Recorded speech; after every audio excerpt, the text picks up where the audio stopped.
Everyone welcome.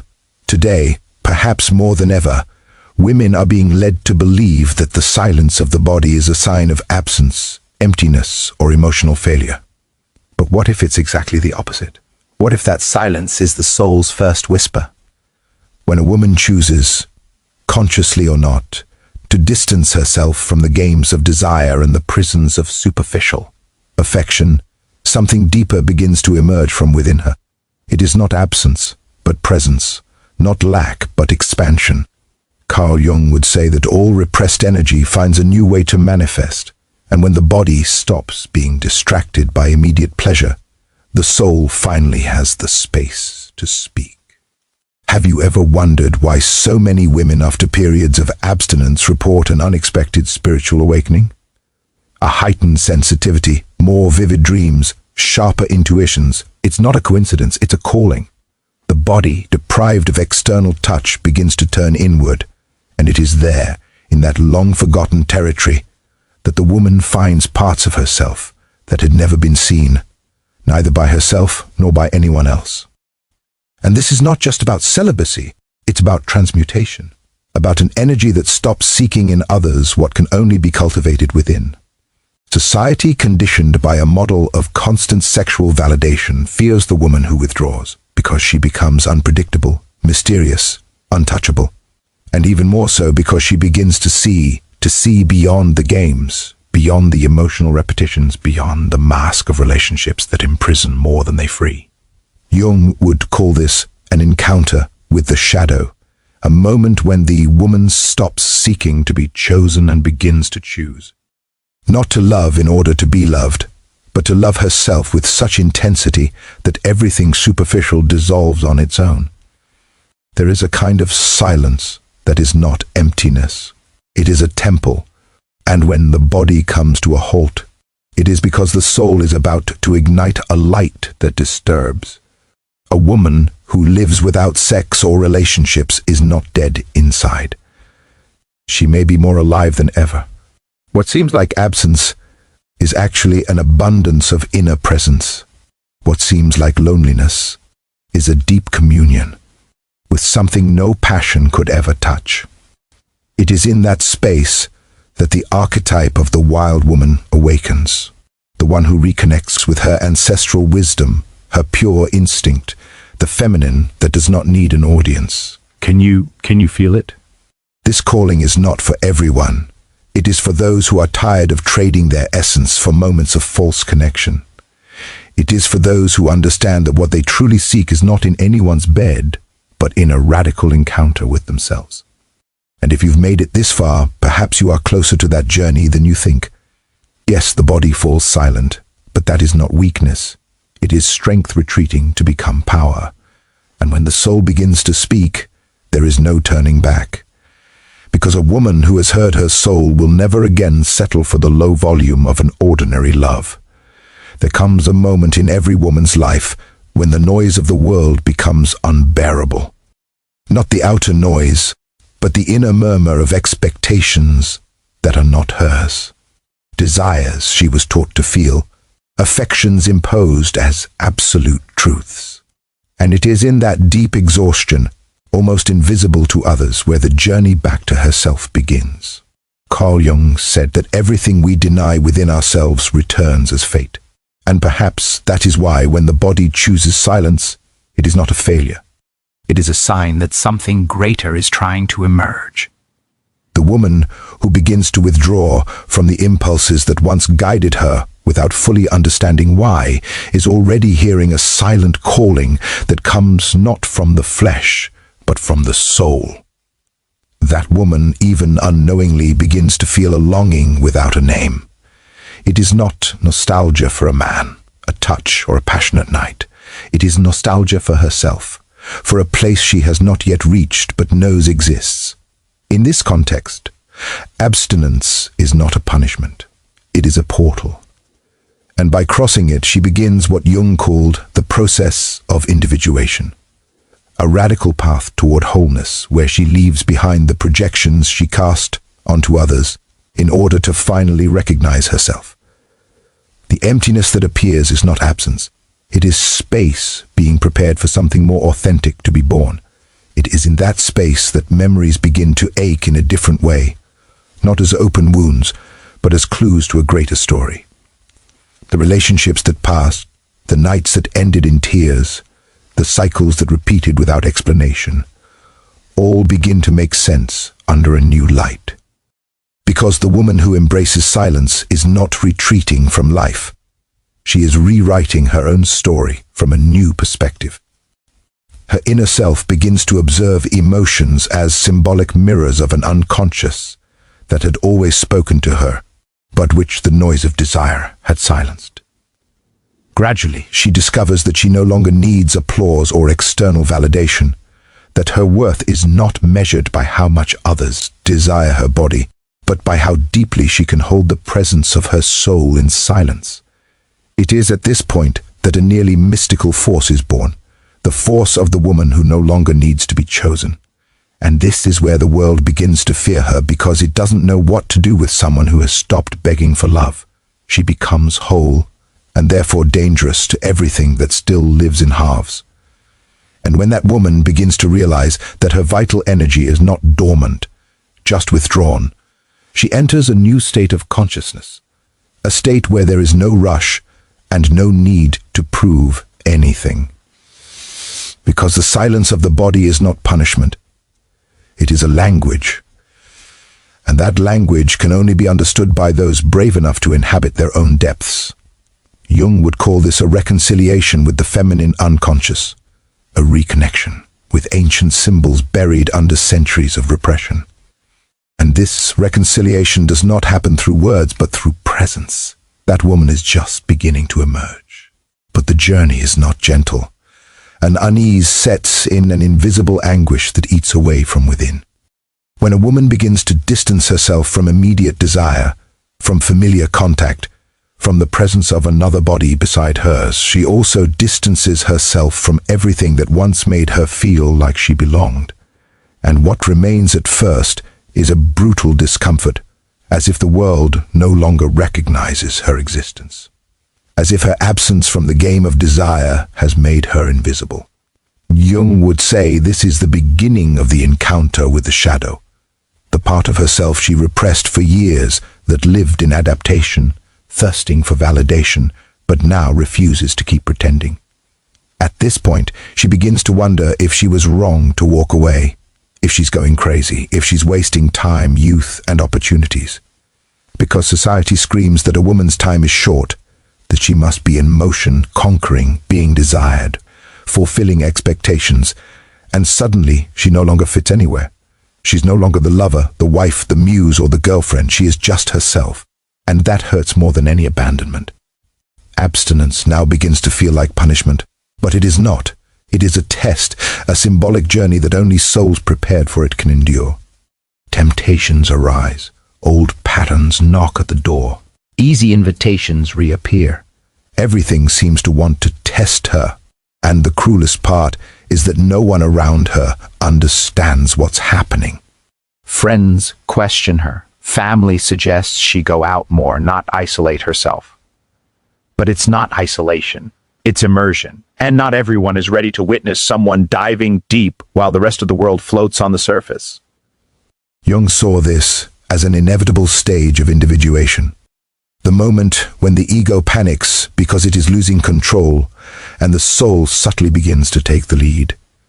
It is in that silent despair that many give up, returning to old patterns, accepting lukewarm love, convincing themselves that having something is better than nothing. But the woman who stays even through tears and doubt is being shaped by something far greater than herself. She is being called to break the cycle. And cycles are not broken by force, they are broken by awareness. The tension she feels is not a sign of error but of transition. The cocoon tightens before the butterfly is born. And that is what is happening. A new being is being gestated in the darkness of silence. Deep down she knows it, even if she can't explain it, even if she fears she is too alone, too misunderstood, too deep. There is a voice that does not shout but insists, a presence that does not show itself but accompanies.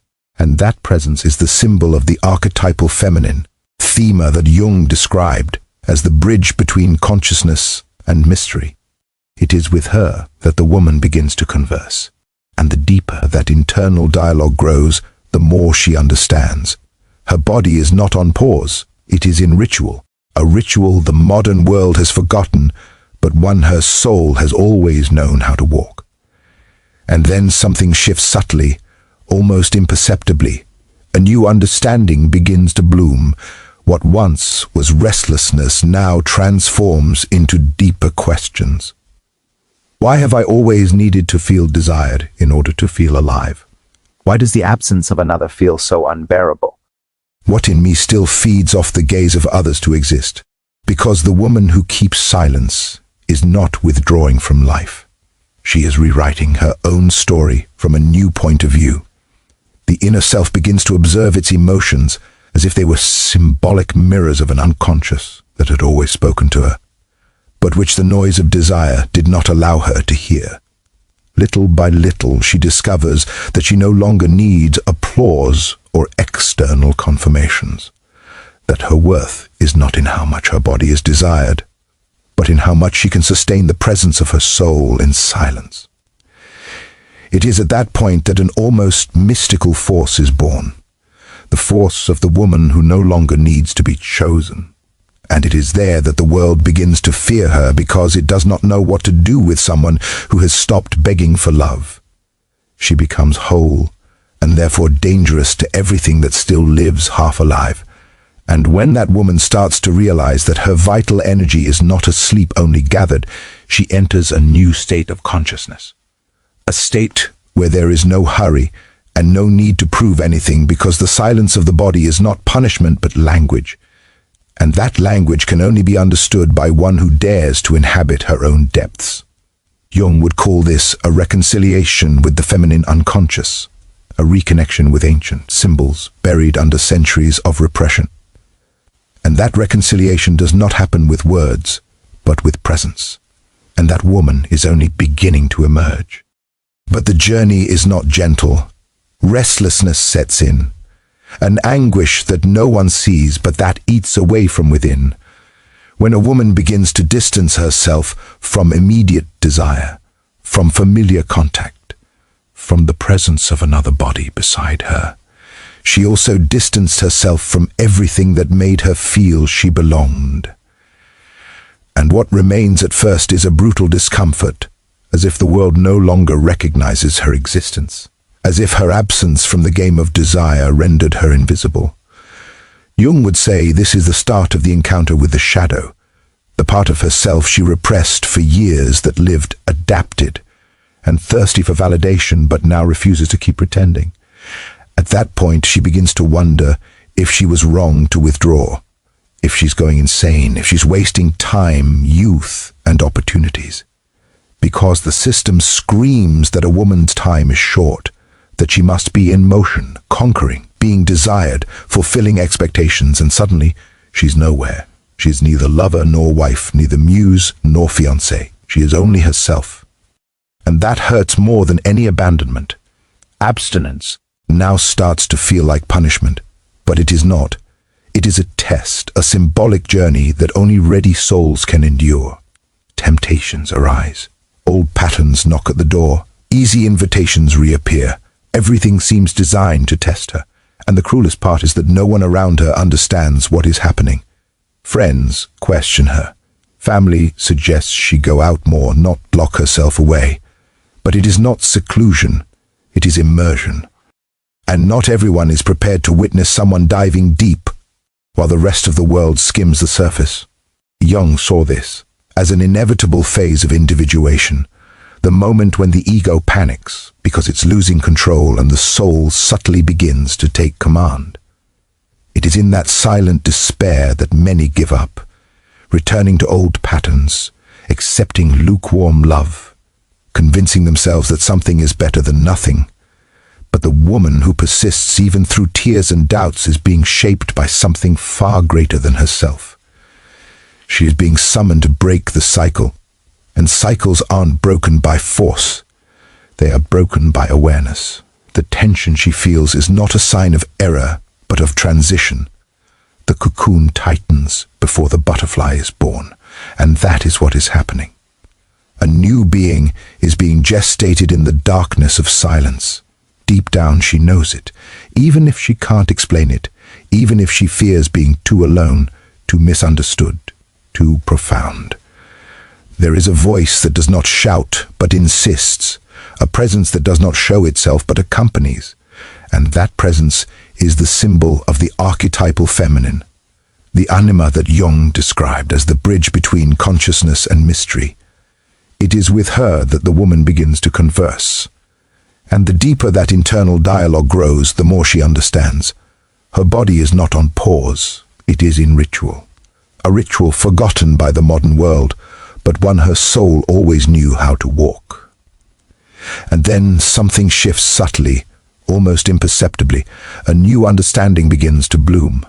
What once was restlessness now organizes into deeper questions. Why have I always needed to feel desired to feel alive? Why does another's absence feel so unbearable? What in me still feeds on another's gaze to exist?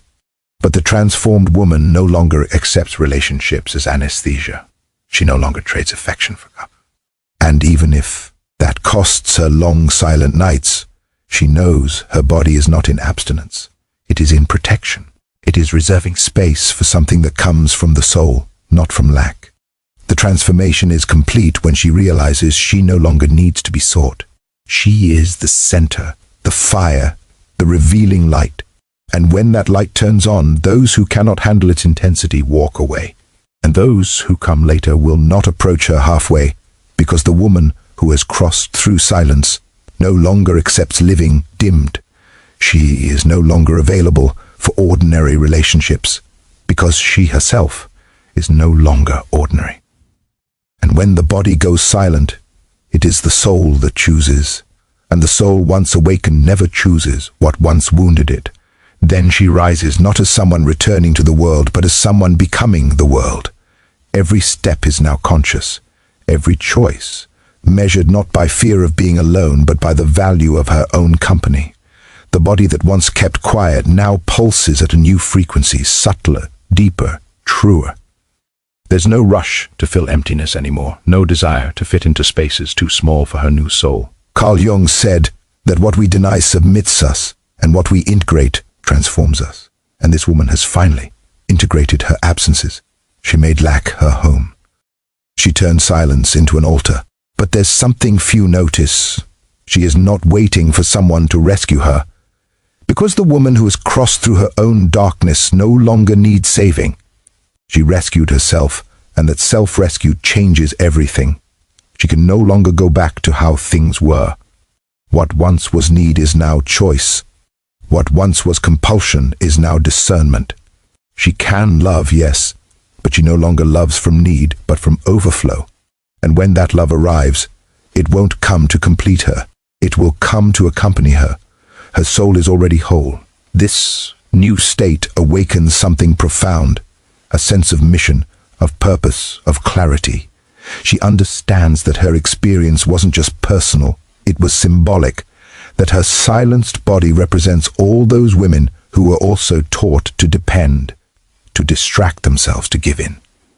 And now she feels the impulse to be a beacon, not to lead the way, but to light the fire.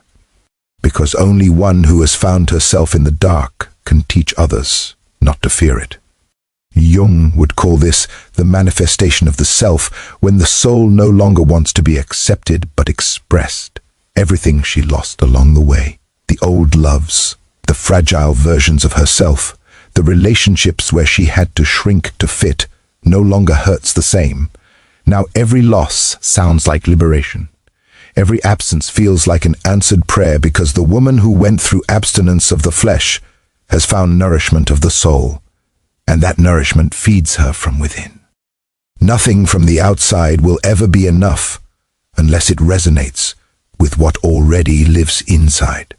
And so she prepares not to return to old roles, but to inhabit a new place in the world, a place where her presence is enough, where her voice carries weight, where her silence is sacred. And when her body desires again, it will be by sacred choice, not emotional addiction. When love knocks, it won't find a needy woman. It will find a woman full, complete, ready.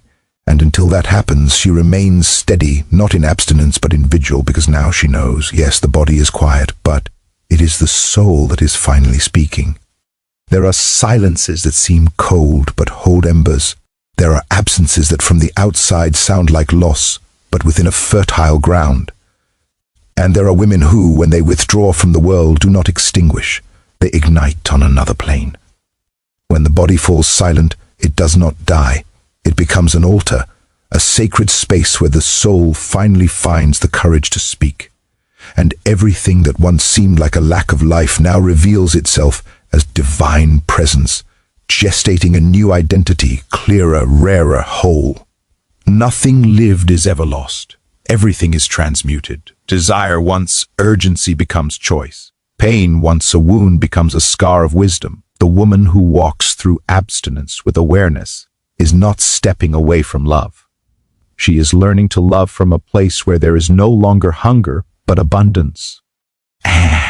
And in that quiet abundance, she becomes untouchable. Not because no one can reach her, but because no one can manipulate her anymore. Can you feel the reflection of this path inside yourself? The nameless nostalgia, the discomfort of no longer fitting where you once felt at home, the desire to retreat without knowing exactly why. That is not fragility. It is the first call. Maybe this video didn't find you by accident. Maybe it is the mirror of something that has long pulsed within you, but had not yet been clearly named. And now that it has, something changed. If this journey touched a forgotten part of who you are, allow yourself to continue.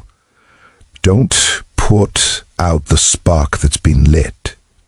Share this message with someone who also feels her body has gone quiet, but doesn't yet understand why.